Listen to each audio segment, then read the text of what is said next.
What is central dogma? जेव्हा D N एचं transcription होत असतं, डी एन एचं ट्रान्स्क्रिप्शन होणं म्हणजे काय की डी एन ए जो आहे तो कन्वर्ट होतो एम आर एन एमध्ये, याला आपण म्हणतो ट्रान्स्क्रिप्शन.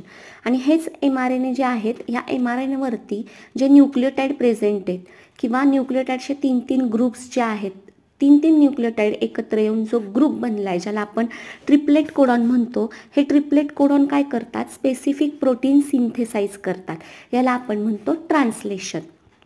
म्हणजेच काय की D N A to M R N A it is called as a transcription and M R N A synthesize specific protein is called as a translation.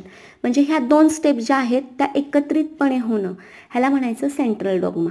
म्हणजे जेव्हा D N एचं ट्रान्स्क्रिप्शन होणार आहे त्यानंतर M R N A तयार होणार आहे आणि एम आर एन ए तयार झाल्यानंतर एम आर एन एपासून स्पेसिफिक प्रोटीन्स बनणार आहेत.